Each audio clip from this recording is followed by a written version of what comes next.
Assalamualaikum warahmatullahi wabarakatuh. Ya,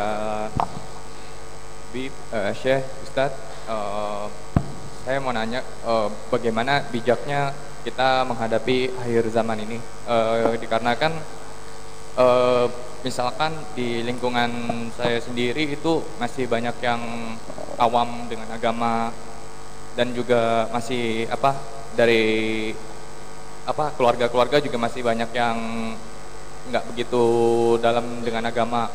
Sedangkan misalkan kita ini mengetahui beberapa ilmu sedikit, meskipun sedikit, jadi apakah kalau misalkan kita kan disuruh dalam firman Allah, yaitu selamatkanlah diri kita dan keluarga kita dari api neraka, yang dimana juga ditakutkan, ya maksudnya dengan akhir zaman ini malah jadi menyeburkan ke neraka gitu. Tapi jadi misalkan mereka ini tuh takutnya itu jadi kena fitnah dari akhir zaman ini gitu. Sedangkan kalau kita kasih tahu, mereka ini suka ngeyel, bahkan jadi lebih merasa lebih pintar daripada yang punya ilmunya gitu. Dimana jadi maksudnya sekarang ini tuh kalau misalkan kita sudah memberi peringatan, apakah kita akan diberi tanggung jawab? Maksudnya kita nggak perlu ditanggung jawabkan lagi kan, dimana maksudnya linafsi gitu. Jadi ketika kita sudah memperingatkan, ya sudah selesai gitu. Maksud saya nggak mau ngurusin orang banget, karena itu bukan urusan saya juga. Karena dalam firman Allah juga, Allah menghendaki siapa yang akan dia beri jalan dan siapa yang akan dia sesati gitu. Jadi maksud saya, apakah seperti hal itu bijak gitu, hanya untuk memberi peringatan habis itu selesai? Apakah kita harus membimbingnya juga? Terima kasih.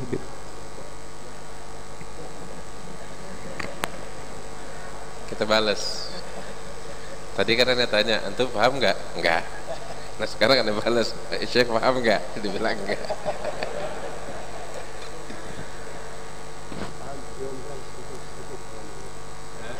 Dibilang paham dikit katanya. Paham kalimat sedikitnya doang.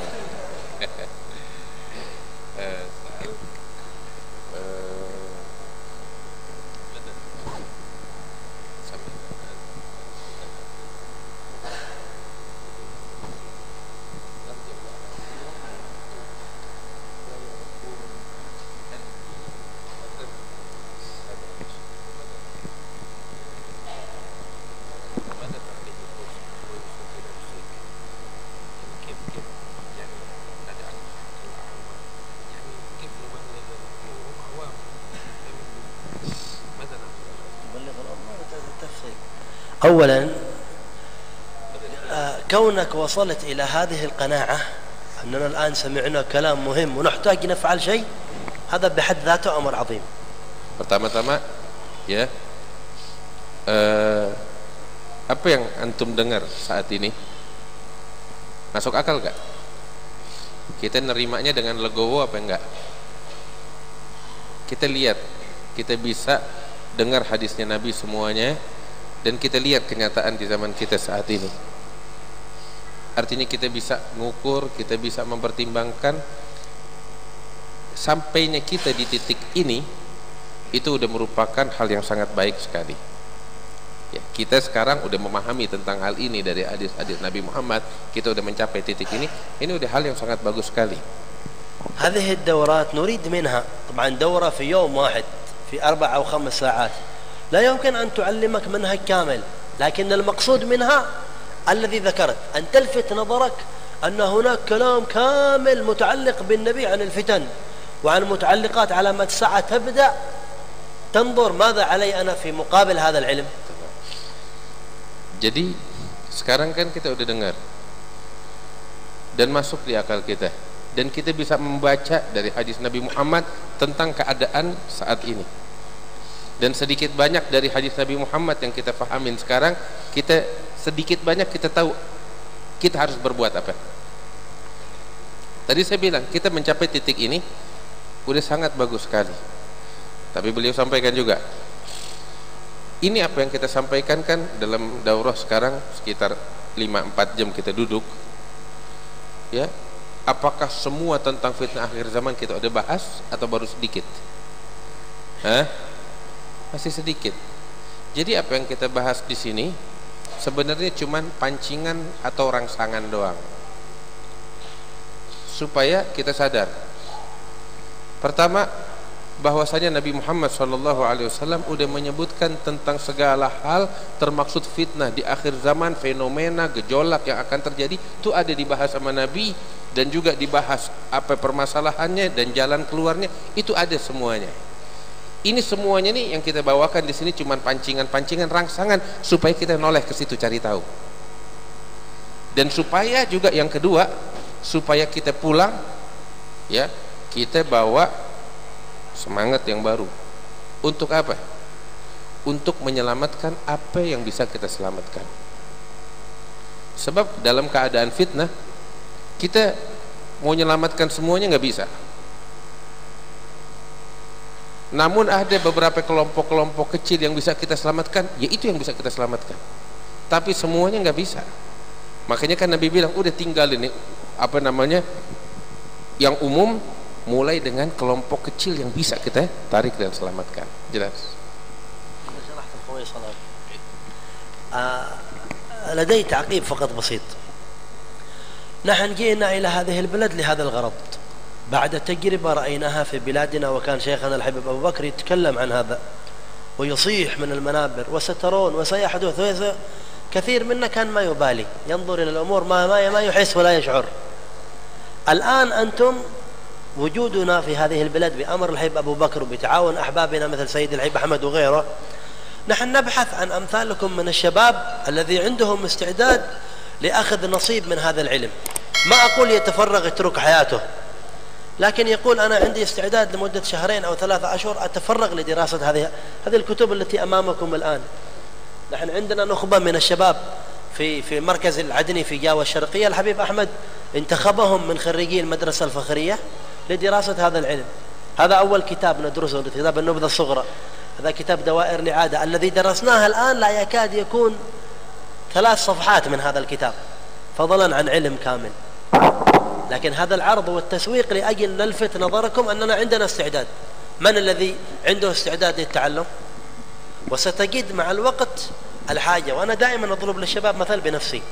كنا في بلادنا مثلكم شباب صغار نحضر مع الحبيب أبو بكر، نسمع في كثير من المجالس. أتمنى من الحبيب أن يلغي هذا. أقول ليت الحبيب يحول المجلس إلى روحه ويجعل لنا مولد ونشيد ونفرح وتنتهي المسألة. لما رأينا الفتن أمامنا، أنتم الآن ترون شيء بسيط في بلادكم، نحن رأينا الدم يسفك، رأينا القتل الممنهج، رأينا الدمار والخراب، وإلى اليوم موجود في بلادنا وفي بلاد المسلمين. صار الواحد ما عاد يقدر يجلس مثل هذا المجلس في بلادنا هناك، إلا في النادر وفي أماكن من حضرموت فقط، أما بقية البلد كلها في حال شديد. مدوا أيديكم لنتعاون في هذا. ما نريد منكم جزاء ولا شكورا، نريد أن نوصل إليكم الذي وصل إلينا من هؤلاء الأئمة. حبيب أبو بكر هو واحد في سلسلة، سيدي الحبيب عمر، وكلاهما أخذ عن أئمة مثل الحبيب عبد القادر ومحمد الهدار، وسلسلة سند إلى سيد الوجود كلها قائمة على هذا المنهج في الحفظ للذوات من الفتن التي تحيط بالأمة. Beliau bilang, ya, beliau datang nih dari Hadramaut kemari, ditugaskan oleh guru kami Al-Allamah Al-Habib Abu Bakar Al-Adni bin Ali Al-Masyhur dengan suatu misi. Kalau datang kemari ngajarin fikih, yang ngajarin fikih banyak. Ngajarin hadis, yang ngajarin hadis di sini banyak. Ya. Wa tafsir, ilmu mana aja ada banyak. Tapi tentang pembahasan secara utuh tentang fenomena tanda-tanda hari kiamat, fitnah akhir zaman, dan bagaimana menyikapinya, itu masih belum ada orang yang bicara tentang itu secara utuh dari hadis-hadis Nabi Muhammad SAW. Nah, saya diutus oleh guru saya, kata beliau, kemari dengan membawa misi itu, sehingga kami di daerah Pasuruan atau pinggiran Pasuruan di Nangkojajar berdiri di sana markas Al-Adni, ya, Dan siapa yang punya kesempatan untuk ikut mengkaji, kami siap untuk menerimanya sebulan, 2 bulan untuk mengkaji tentang ilmu semacam ini. Ya. Sebab pembahasan tentang kajian fitnah akhir zaman, tanda-tanda kiamat dan bagaimana kita menyikapinya, ya seperti tadi kita katakan, pembahasan panjang lebar, nggak cukup 5 jam. Nggak cukup 5 jam, tapi perlu, ini kan cuma sekedar pancingan aja, umpan, rangsangan. Ya, yang pengen tahu lebih lanjut lagi, tafadhal, tempat beliau buka ya untuk daurah yang berkelanjutan sebulan, 2 bulan dan seterusnya. Nah, kemudian satu lagi yang ingin beliau sampaikan juga, dulu kita kan sekarang saat ini kita melihat, hadirin wal hadirat, bagaimana keadaan negeri di Timur Tengah. Kita semuanya tahu perbandingan antara Suriah zaman dulu sama Suriah zaman kita sekarang. Perbandingannya apa tahu? Perbandingannya dulu Suriah yang sangat maju, dan sekarang rata dengan tanah. Kita lihat itu. Dulu Suriah yang hidup, sekarang Suriah yang puluhan juta nyawa melayang. Kita lihat perbedaannya. Dan itu fase-fase sampai hingga mencapai titik ini sekarang Suriah, dan akan terjadi mungkin yang lebih berat lagi dari sekarang. Demikian halnya Yaman. Kita dulu di masa itu negeri aman, enak, hingga sekarang kita masuk ke fase di Yaman, fase tiap hari kita ngelihat orang dibunuh. Dulu kita hadir majelis enak, sekarang kita mau bikin kayak begini nggak berani.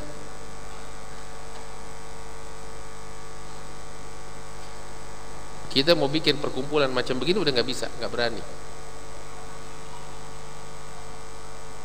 Nyawa melayang di mana-mana, ya nggak ada keamanan lagi. Alhasil hancur lebur, dan masih bakal terjadi yang lebih dahsyat dari ini. Dulu beberapa tahun yang lalu ketika masa masih aman, guru kami Al-Habib Abu Bakar Masyhur itu nggak henti-hentinya di majelis bicara tentang fitnah akhir zaman, akan terjadi ini, akan terjadi ini, hati-hati. Itu kan tiap hari dengar ucapan macam begitu, takut kita. Beliau bilang, saya dulu hadir, saya sampai sumpek, sampai itu di dalam hati bilang, udahlah Habib, jangan bicara begituan, bicara yang enak aja lah, tentang maulid, tentang nabi, tentang ini, yang lain-lainnya. Tapi enggak beliau sampaikan. Dan sekarang yang beliau sampaikan beberapa tahun yang lalu, sekarang kita lihat satu persatu nyata, kehancuran demi kehancuran, fitnah demi fitnah. Kita lihat satu persatu hingga sekarang kita di Yaman mencapai titik yang sangat berat, dan akan mencapai titik yang lebih berat lagi dari ini. Dan yang selamat yang ikuti nasihat itu waktu, yang mengikuti nasihat yang dulu disampaikan dia jalanin sekarang nih, dia selamat. Makanya tahu apa kita dapetin di tengah-tengah kehancuran yang ada di Yaman? Ada juga kelompok-kelompok yang hidupnya aman, enak, tentram di kota Tarim dengan ilmunya mereka, di Sewun dengan ilmunya mereka, majelis mereka, seakan-akan nggak terjadi apa-apa. Tahu kenapa? Sebab mereka dengar kata. Dengarkah kata itu nasihat yang berapa tahun lalu disampaikan, mereka sadar, oh ini dia, dan mereka jalankan. Dan yang nggak dengar kata, nggak peduli, ngikutin egonya, lihat mereka jadi penyebab tuh negeri hancur, ya, selangkah demi selangkah menuju kepada kehancuran yang terus menerus sampai terpuruk hancur lebur. Demikian halnya dengan Suriah, dari ketenangan, keamanan sampai mencapai titik yang betul-betul terpuruk semacam sekarang. Kita nih di sini nih, yang sekarang kita udah ribut banget, ya, belum ada apa-apanya, mono. Tapi ini semuanya langkah demi langkah menuju ke situ. Yang selamat yang mau dengar kata. Yang nggak dengar kata ya silakan.